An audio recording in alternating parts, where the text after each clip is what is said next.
Depuis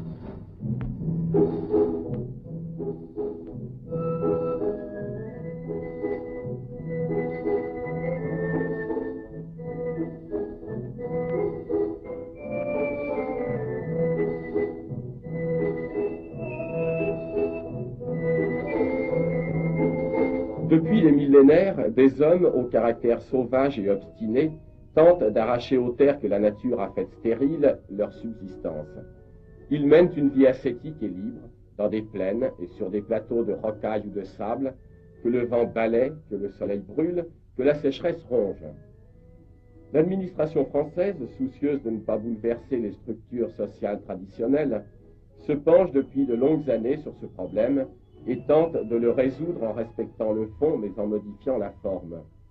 Le fond, c'est l'élevage en transhumance à caractère familial. La forme, c'est l'ignorance, la sécheresse, les distances. Premier souci, donc, sédentariser ce qui peut l'être, équiper un centre où puissent être éduqués les enfants, informer les parents, vendus les produits de l'élevage et l'alpha, soigner et traiter ceux qui souffrent. Ensuite, quadriller la steppe en y multipliant les points d'eau et reconnaître les terres où certains types de cultures pourront être pratiqués. Enfin, ouvrir des pistes que les camions puissent emprunter. Ignorance, sécheresse et distance seront alors vaincus. Tout cela est en cours de réalisation. L'eau existe, mais souvent à une grande profondeur. D'autres images que celle-ci feront connaître la tâche impartie au service de l'hydraulique. Ce que nous nous proposons de découvrir aujourd'hui, c'est la vie du nomade, telle qu'il la pratique aujourd'hui encore, et peut-être pour de longues années.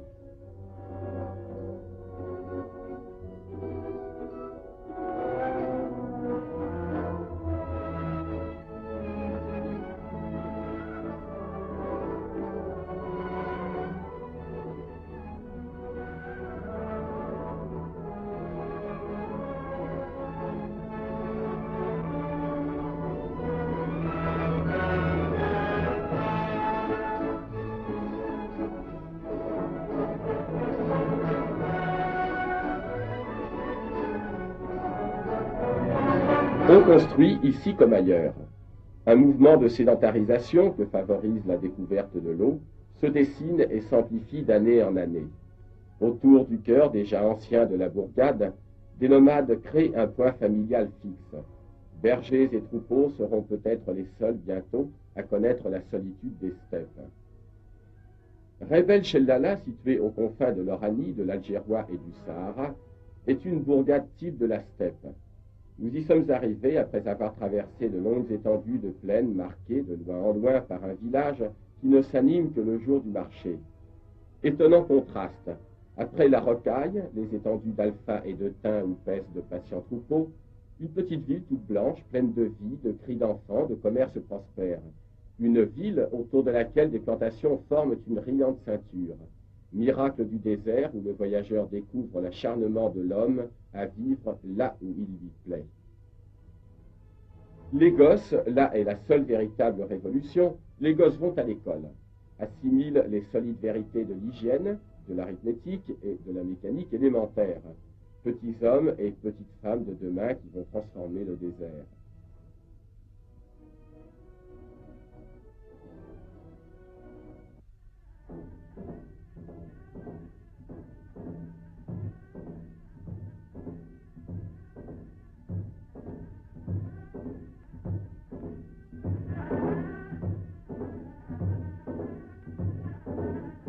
Sur le souk, heurts et malheurs du nomade s'étalent. En période de sécheresse, les troupeaux éthiques affluent et les cours s'effondrent. Mais s'il a plu, les bêtes grasses et les toisons brillantes se vendent bien. Ces fluctuations marchandes sont trop capricieuses pour qu'on laisse au seul hasard le soin de décider. La création de coopératives est en route et, avec elle, l'assurance contre les tiers peu scrupuleux. Parmi ces hommes que rassemble le besoin de vendre et d'acheter, deux opérations qui rattachent le nomade au reste du monde, parmi ces hommes, nous en choisirons un, que nous suivrons alors dans la steppe, jusqu'à la raïma couverte de flige où s'abrite la famille. Avec lui, nous remonterons au cercle patriarcal, tel qu'il existait déjà au temps biblique, sans aucune transformation notable. Voyage dans le temps, donc, plutôt que dans l'espace. Tous semblables dans leur djellaba, ils vont d'étal en étal, marchandant, examinant, méfiant comme de vrais paysans dont la bourse est légère. Celui-ci, nous l'avons rencontré plusieurs fois déjà. Il a un visage bon enfant qui fait bien augurer de sa docilité aux exigences de la caméra. Adoptons-le donc et suivons-le.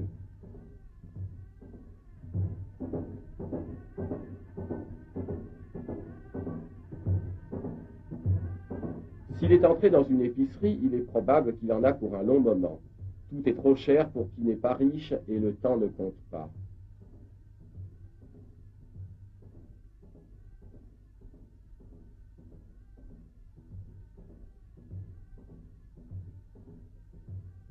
Nous l'attendrons en jetant un coup d'œil du côté des artisans qui traitent la laine.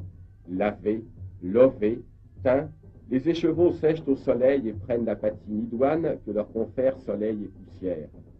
Le tapis de Chellala est un des plus recherchés d'Algérie. Il continuera de l'être si des innovateurs maladroits, encore que bien intentionnés, ne substituent pas aux dessins traditionnels d'horribles croquis de mercerie pleines d'oiseaux figés et de fleurs stupides. Cela commence à se voir ici et là. Ici, rien de semblable à craindre, car nous avons pénétré chez une des plus habiles ouvrières de Chellala. Son art est à l'état pur. Inlassablement, elle noue la laine colorée en suivant un canevas qui n'a pas varié à travers les siècles. Comme certaines fabriques d'automobiles, son carnet de commandes ne désemplit pas, et les amateurs éclairés ne veulent avoir recours à aucune autre. Le tapis de point noué, œuvre de patience, menacé par le modernisme et la facilité, continue d'être réalisé ici avec l'amour qu'apportaient à leur tâche les artisans du Moyen Âge. Mais la parenthèse est fermée. Notre nomade semble en avoir terminé avec ses achats. Un dernier marchandage le retient à la friperie avant qu'il ne s'engage sur la piste. Une piste dont la viabilité est peut-être incertaine, mais qui va nous conduire vers les espaces où l'homme vit à l'état presque originel.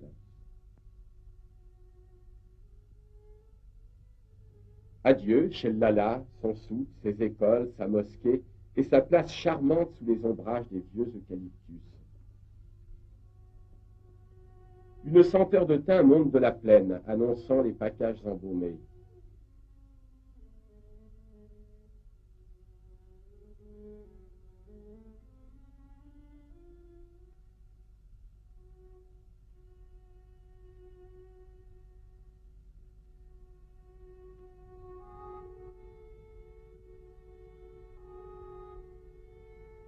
Nous aurions mauvaise grâce à ne pas reconnaître qu'il vient de pleuvoir abondamment.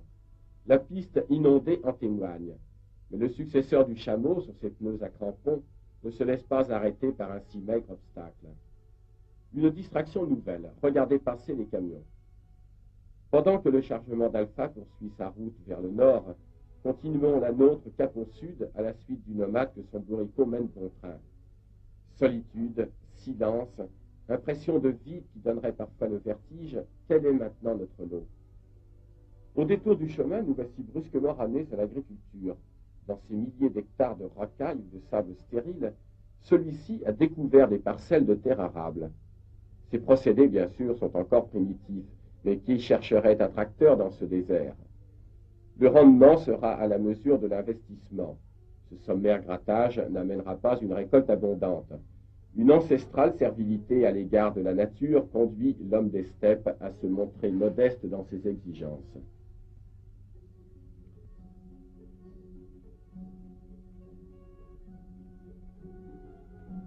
Nous voici au terme de notre voyage. Ce groupe de Raïma s'incorpore si parfaitement au paysage qu'il faut un œil exercé pour le distinguer de loin. C'est ici que vit celui que nous suivons depuis le souk de Chellala.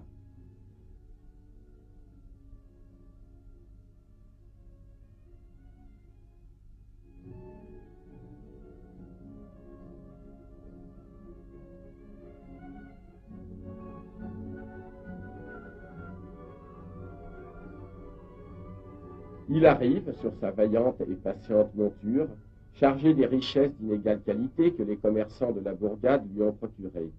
Ici, il redevient le seigneur, le chef absolu, encore que débonnaire puisque son premier soin est de distribuer les douceurs.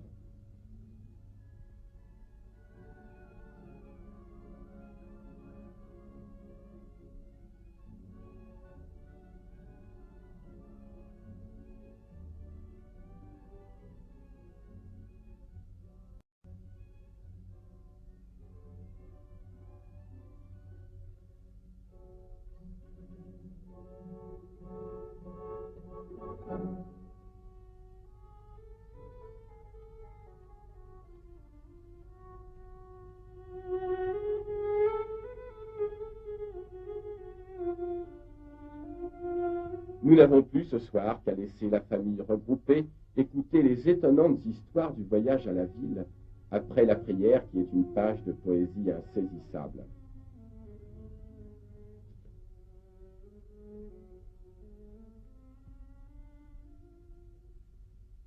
Et voilà, le soleil se lève comme chaque jour à l'heure qu'il a choisie. Une brise très fraîche caresse les touffes de thym et d'alpha. On ne s'attarde pas à faire la grasse matinée sur les nattes jetées à même le sol. Le voyageur reprend sa vie de tous les jours avec sérénité, dès que la lueur de l'aube annonce au troupeau qu'une longue recherche va commencer à travers les maigres packages.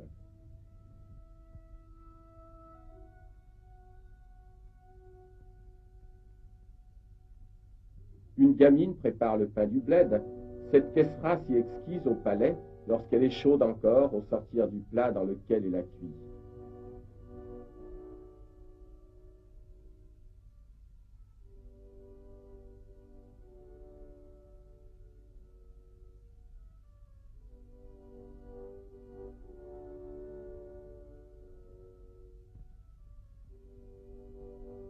Un rapide casse-croûte avant le départ du berger et de ses bêtes. Ventre et cœur léger, telle est la rançon d'une liberté totale.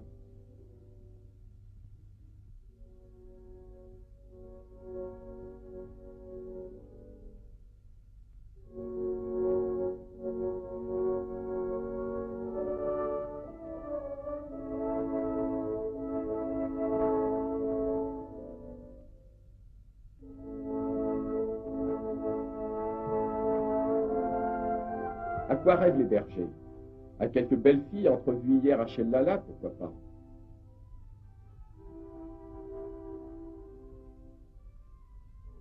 Un vol de kanga file dans un scintillement d'ailes lumineuses.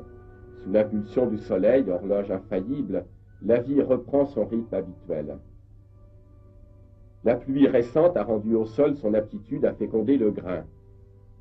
Le semeur en profite pour jeter le grain sur le sol humide. Ainsi, chacun vaque à ses occupations. Des raïmas surgissent des hommes dont on ne soupçonnait pas l'existence. Ils vont, comme en se promenant, rassembler les éléments dont tous les foyers du monde ont besoin pour vivre. Tel sème, tel conduit ses bêtes au package, tel va chercher l'eau. Allons, les bêtes seront mieux au bord d'une mare que dans le blé en herbe du voisin. Qu'elles en profitent. Le temps viendra où les mares seront sèches et où il faudra abattre de longues distances pour trouver à s'abreuver.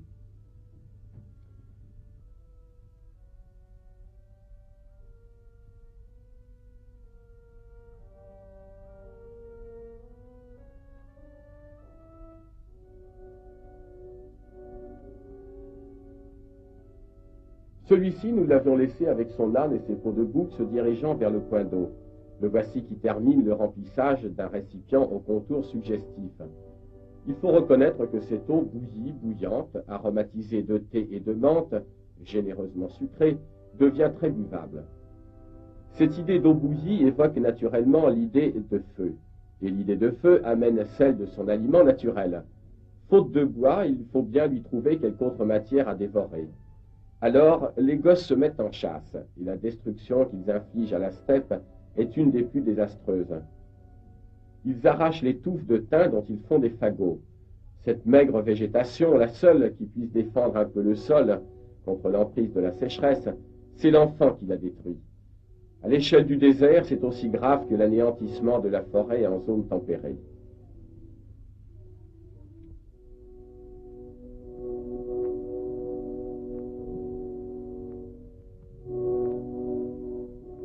Est-il rien de plus pénible pour ces gens habitués à laisser leur regard porter loin vers l'horizon que de perdre la vue?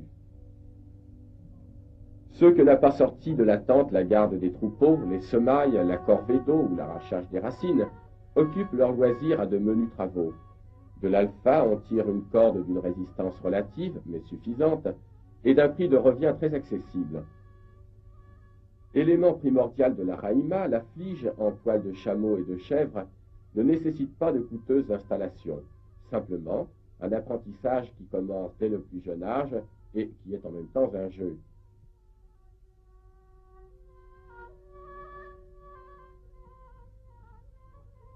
Le tissage de la fiche de taille honnête, le voici, tel qu'une vieille tout en os et en peau la pratique. Le travail requiert encore assez d'agilité pour achever de durcir ses vieux doigts parcheminés. Mais cette toile de tente pesante a le double avantage d'être imperméable autant qu'impérissable.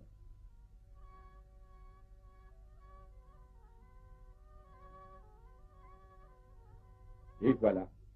À mesure que cette journée s'est écoulée, nos amis nomades nous ont livré un peu de leur vie. Déjà, les troupeaux prennent le chemin du bercail. La nuit va les envelopper dans sa grande cave de mystère et de solitude.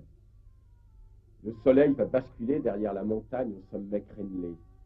Dans la paix du crépuscule, la joie du repos et la peur instinctive des ténèbres vont se partager ces âmes rustiques.